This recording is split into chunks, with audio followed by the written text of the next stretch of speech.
शारदीय नवरात्रि या चैत्र नवरात्रि दोनों में ही माता के 9 औषधीय रूप की पूजा भी करते हैं। ये औषधियां समस्त प्राणियों के रोगों को हरने वाली होती हैं। ये शरीर की रक्षा के लिए कवच समान कार्य करती है। इनके प्रयोग से मनुष्य अकाल मृत्यु से बचकर 100 वर्षों तक जी सकता है। तो दोस्तों चलिए जानते हैं दिव्य गुणों वाली 9 औषधियों को, जिनको कि नव दुर्गा कहा गया है। इस जानकारी के लिए वीडियो में हमारे साथ अंत तक बने रहिएगा, जिससे कि आपको सही और सटीक जानकारी प्राप्त हो पाए। दोस्तों इसमें प्रथम है शैलपुत्री, अर्थात नवरात्रि का पहला दिन होता है माँ शैलपुत्री का। नव दुर्गा का प्रथम रूप शैलपुत्री माना गया है। कई प्रकार की समस्याओं में काम आने वाली औषधि हरण हिमावती है, जो कि देवी शैलपुत्री का ही एक रूप है। ये आयुर्वेद की प्रधान औषधि है, जो 7 प्रकार की होती है। इसमें हरितिका भय को हरने वाली होती है। माँ शैलपुत्री की पूजा के लिए मंत्र है ह्रीं शिवाय नमः। नवरात्रि का दूसरा दिन है ब्रह्मचारिणी देवी का। ब्रह्मचारिणी देवी अर्थात ब्राह्मी। ब्राह्मी नव दुर्गा का दूसरा रूप ब्रह्मचारिणी है।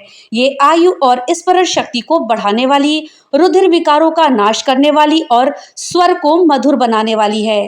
ये मन और मस्तिष्क में शक्ति प्रदान करती है और गैस व मूत्र संबंधित रोगों की प्रमुख दवा है। माँ ब्रह्मचारिणी की पूजा का मंत्र है ह्रीं श्रीं अंबिकाये नमः। नवरात्रि का तीसरा दिन है माँ चंद्रघंटा यानी कि चंदसूर।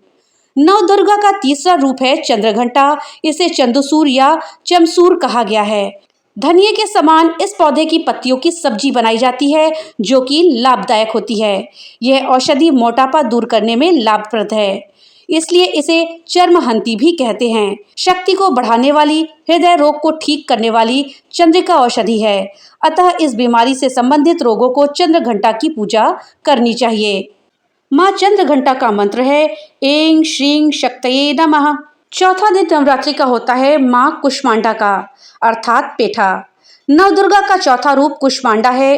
इस औषधि से पेठा बनता है, इसलिए इस रूप को पेठा कहते हैं। इसे कुम्हड़ा भी कहते हैं, जो पुष्टिकारक, वीर्यवर्धक और रक्त के विकार को ठीक कर पेट को साफ करने में सहायक है। मानसिक रूप से कमजोर व्यक्ति के लिए यह अमृत के समान है। ये शरीर के समस्त रोगों को दूर कर हृदय रोग को ठीक करता है। कुम्हड़ा रक्त, पित्त और गैस को दूर करता है। इन बीमारी से पीड़ित व्यक्ति को पेठा का उपयोग के साथ कुष्मांडा देवी की आराधना करनी चाहिए और इस मंत्र का उच्चारण करना चाहिए। मंत्र है ऐं ह्रीं देव्ये नमः। पांचवा दिन होता है नवरात्रि की स्कंद माता का, अर्थात अलसी। नव दुर्गा का पांचवा रूप स्कंद माता है, जिन्हें पार्वती और उमा भी कहते हैं। ये औषधि रूप में अलसी में विद्यमान है।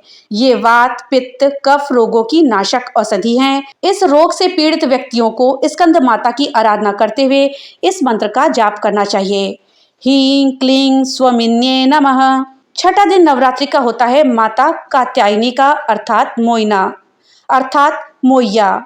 नव दुर्गा का छठा रूप कात्यायनी है। इसे आयुर्वेद में कई नामों से जानते हैं, जैसे अम्बा, अंबिका, अम्बालिका। इसके अलावा इसे मोइया अर्थात माचिका भी कहते हैं। ये कफ, पित्त, अधिक विकार और कंठ के रोग का नाश करती है। इससे पीड़ित रोगी को इसका सेवन और माँ कात्यायनी की आराधना करना चाहिए और इसके साथ ही इस मंत्र का जाप करना चाहिए क्लीं श्रीं त्रिनेत्राय नमः। नवरात्रि का 7वां दिन कालरात्रि अर्थात नागदौन का है। दुर्गा का सप्तम रूप कालरात्रि है, जिसे महायोगिनी, महायोगीश्वरी कहा जाता है। यह नागदौन औषधि के रूप में जानी जाती हैं। सभी प्रकार के रोगों की नाशक, सर्वत्र विजय दिलाने वाली, मन और मस्तिष्क के समस्त विकारों को दूर करने वाली औषधि है। इस पौधे को व्यक्ति अपने घर में लगाने पर घर के सारे कष्ट दूर हो जाते हैं। ये सुख देने वाली और सभी विषों का नाश करने वाली औषधि है। इस कालरात्रि की आराधना प्रत्येक पीड़ित व्यक्ति को करनी चाहिए और इस मंत्र का जाप करना चाहिए। मंत्र है क्लीं ऐं श्री कालिकाये नमः। नवरात्रि का 8वां दिन है महागौरी यानी कि तुलसी। नव दुर्गा का अष्टम रूप महागौरी है, जिसे प्रत्येक व्यक्ति औषधि के रूप में जानता है, क्योंकि इसका औषधि नाम तुलसी है, जो प्रत्येक घर में लगाई जाती है। तुलसी 7 प्रकार की होती है: सफेद तुलसी, काली तुलसी, मरुता, दवना, कुढ़ेरक, अर्जक और षटपत्र। ये सभी प्रकार की तुलसी रक्त को साफ करती है और हृदय रोग का नाश करती हैं। इस देवी की आराधना हर सामान्य और रोगी व्यक्ति को करना चाहिए और इस मंत्र का जाप करना चाहिए। मंत्र है श्री क्लीं ह्रीं वरदाये नमः। नवरात्रि का 9वां दिन है सिद्धिदात्री माँ यानी कि शतावरी। नवदुर्गा का 9वां रूप सिद्धिदात्री है, जिसे नारायणी या शतावरी कहते हैं। शतावरी बुद्धि, बल और वीर्य के लिए उत्तम औषधि है।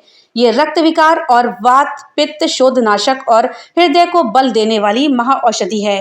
सिद्धिदात्री का जो मनुष्य नियम पूर्वक सेवन करता है उसके सभी कष्ट स्वयं ही दूर हो जाते हैं। और इन माता के लिए आपको मंत्र का जाप करना है ह्रीं क्लीं ए सिद्धये नमः।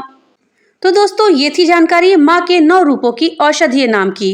दोस्तों अब आइए जानते हैं नवरात्रि के चौथे दिन माता कुष्मांडा की कथा कि कौन है माता कुष्मांडा और कैसे हुई उनकी उत्पत्ति। पौराणिक कथा के अनुसार जब ब्रह्मांड अंधकार से भरे हुए शून्य के समान था, लेकिन फिर दिव्य प्रकाश की एक किरण चारों ओर फैली और अंधेरा उजाले में परिवर्तित होने लगा।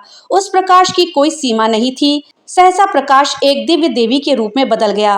वह कोई और नहीं बल्कि स्वयं देवी माता कुष्मांडा थी। अपनी मंद हल्की हंसी के साथ अंड यानी ब्रह्मांड को उत्पन्न करने के कारण इस देवी को कुष्मांडा के नाम से संबोधित किया गया। देवी कुष्मांडा की मुख मुस्कान के कारण ब्रह्मांड का जन्म हुआ। उन्होंने ही पृथ्वी, सभी ग्रहों, चंद्र, सूर्य, तारे और आकाशगंगा को अस्तित्व में लाया। संसार में जीवन बनाए रखने के लिए सूर्य देवता की आवश्यकता थी, तो माता कुष्मांडा ने अपने आप को सूर्य में समाहित कर दिया। माता कुष्मांडा ही समस्त ऊर्जा का स्रोत हैं। जब वो सूर्य भगवान के मूल में रहती हैं, तो देवी का अलौकिक तेज दिनकर को जीवन प्रदान करने की क्षमता देता है। कुष्मांडा देवी के बिना सूर्य शक्तिहीन है, ये देवी की ही शक्ति है। कुष्मांडा ही शक्तिशाली हैं, इनसे ही जग रोशन है। ये केवल एकमात्र ऐसी देवी हैं जो सूर्य मंडल के भीतर के लोक में निवास करती हैं। इनकी पूजा करके व्यक्ति अनेक कष्टों और पापों को दूर कर सकता है। माता कुष्मांडा की स्तुति करने से आयु, यश, शक्ति, बुद्धि होती है और साथ ही सभी रोगों से मुक्ति मिलती है। सभी तरह की नकारात्मक शक्तियां दूर हो जाती हैं और सभी तरह की समस्याओं का समाधान होता है। इनकी पूजा करने से सुख, समृद्धि और उन्नति प्राप्त होती है।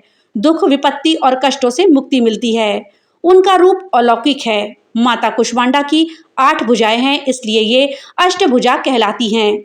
इसके साथ ही उनके हाथों में कमंडल, धनुष, बाण, कमल, पुष्प, अमृतपूर्ण कलश, चक्र तथा गदा है। 8वें हाथ में सभी सिद्धियों और निधियों को देने वाली जपमाला है। इस देवी का वाहन सिंह है। संस्कृत में कुमड़े को कुष्मांडा कहते हैं, इसलिए इस देवी को कुष्मांडा कहा जाता है। इस देवी का वास सूर्य मंडल के भीतर के लोक में है। सूर्य लोक में रहने की शक्ति और क्षमता केवल इन्हीं में है, इसीलिए इनके शरीर की कांति और प्रभा सूर्य के भांति ही चमकती है। इनके ही तेज से 10 दिशाएं अलौकिक हैं। ब्रह्मांड की सभी वस्तुओं और प्राणियों में इन्हीं का तेज व्याप्त है। बोलिए माता कुष्मांडा की जय हो। जानकारी आपको कैसी लगी हमें कमेंट बॉक्स में लिख करके जरूर बताइएगा। तो मिलते हैं अगली नई वीडियो के साथ, तब तक के लिए राधे राधे।